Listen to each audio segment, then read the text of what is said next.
स्वतंत्रता के 76वें वर्ष में प्रवेश किया है और गर्व के साथ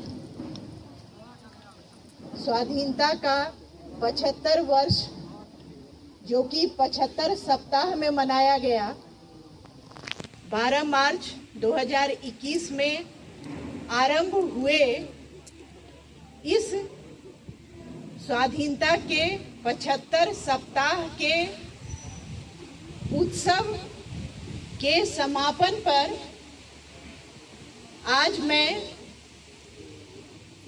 विश्वविद्यालय के सभी शिक्षकों, पदाधिकारियों, छात्रों, कर्मचारियों एवं यहाँ पर उपस्थित सभी जनों को बधाई देती हूँ। आज अत्यंत हर्ष का विषय है कि स्वाधीनता के 75 वर्ष पूर्ण होने के उपरांत हम अपनी उपलब्धियों को गिन करके और ऐसा कहें कि ऐसी उपलब्धियां हासिल हुई जो कि अनगिनत कही जा सकती हैं।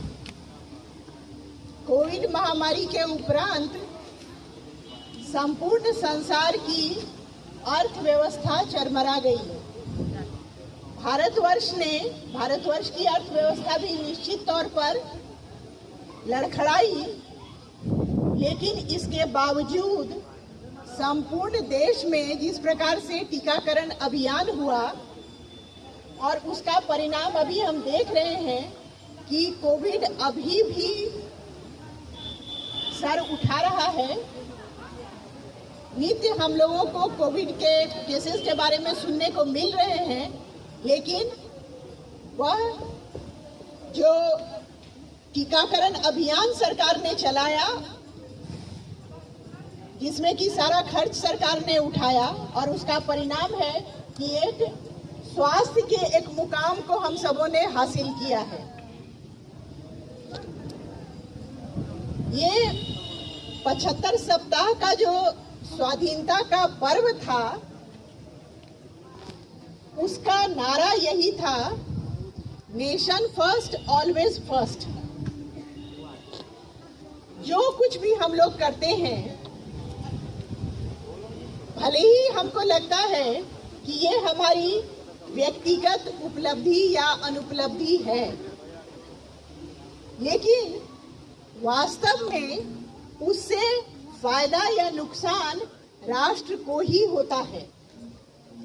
और जब हम राष्ट्र को केंद्र में रख करके अपने क्रियाकलाप को करेंगे तो निश्चित तौर पर कोई भी ऐसा काम हम नहीं करेंगे जिससे हमारे राष्ट्र की प्रतिष्ठा में या हमारे राष्ट्र को किसी अन्य प्रकार से क्षति पहुंचे।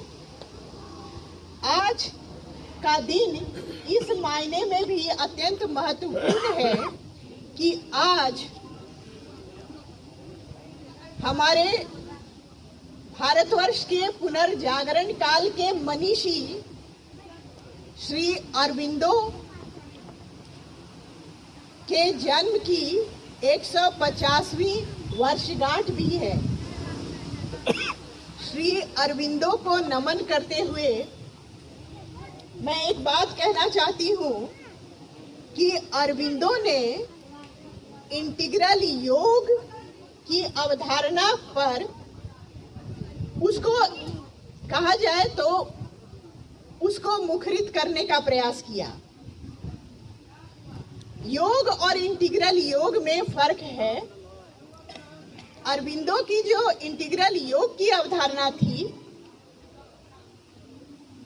आज मैं इस बात को इसलिए कह रही हूं क्योंकि योग का लोहा संपूर्ण विश्व मान चुका है और भारतवर्ष के साथ उसकी पहचान आबद्ध हो चुकी है। उस पर कोई अन्य पेटेंटिंग नहीं कर सकता है। तो श्री अरविंदो की जो इंटीग्रल योग की अवधारणा थी वो ये थी कि जब हम अपने आप को, मतलब हर व्यक्ति में ये क्षमता है कि वह हर पल अपने आप में पॉजिटिविटी के साथ सुधार कर सकता है। होता क्या है कि कुछ प्रबुद्ध लोग इस बात को जानते हैं, समझते हैं और अपने अंदर सुधार करते हैं, लेकिन सुधार करने के बाद यदि वह केवल स्वयं सुधार करके रह जाते हैं तो उसका कोई फायदा नहीं होता है।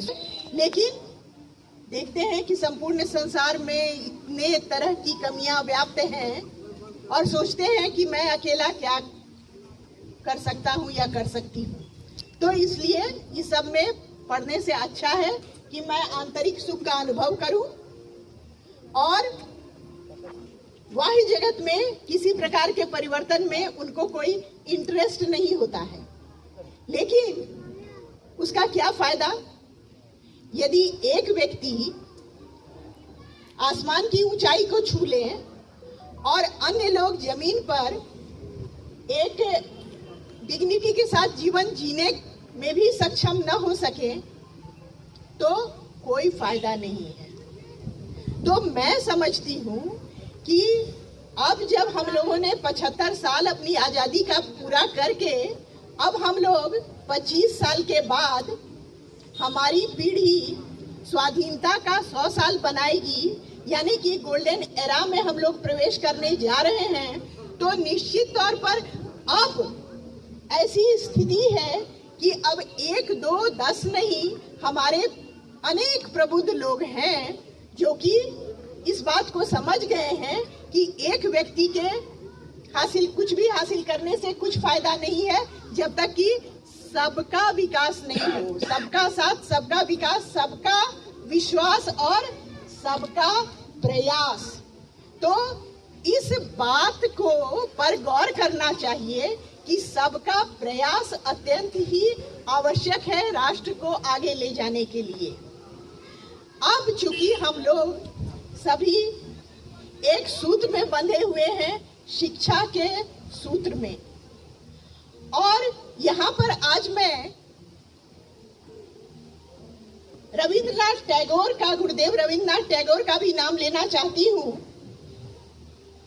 जो कि आजादी से 5 बरस पहले जिनका की स्वर्गवास हो गया।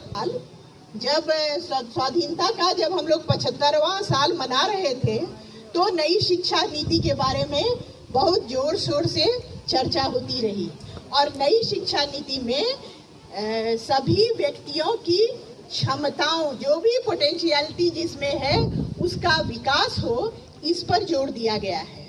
तो इसकी इतिहास में जब हम जाते हैं, अरविंदो का भी शिक्षा पर उन्होंने बहुत ज़्यादा उनका विवेचन है, मैं उस सब पर नहीं जाना चाहती हूँ, केवल मैं नाम लेना चाहती हूँ गुरुदेव का, कि उन्होंने शिक्षा के साथ साथ जो क्लासरूम टीचिंग है उसके साथ साथ उन्होंने ये कल्चरल एक्टिविटीज को जोड़ने की बात कही, स्पोर्ट्स को जोड़ने की बात कही, और मुझे लगता है कि नई शिक्षा नीति में कहीं वहाँ से भी कुछ क्लू मिला है हमारे नेताओं को, जिन्होंने भी शिक्षा नीति की योजना बनाई।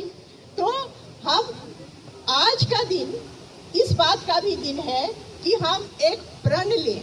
क्यों?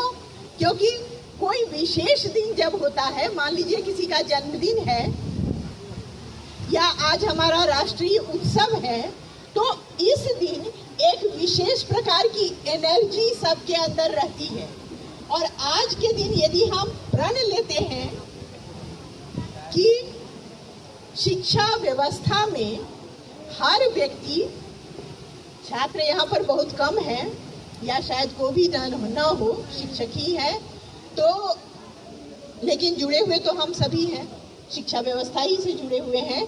तो हमें यह प्रण लेना चाहिए कि शिक्षा के क्षेत्र में, ये अलग बात है कि क्लासरूम टीचिंग से कोई भी कहा जाए कि इनोवेटिव आइडिया किसी के अंदर आ जाएगा, ये कोई आवश्यक नहीं है।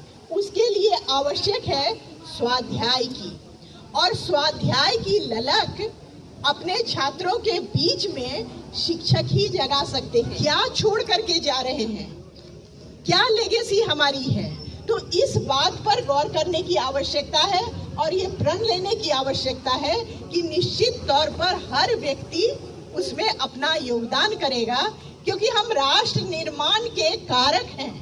हर व्यक्ति जो है वो बिल्डिंग ब्लॉक है।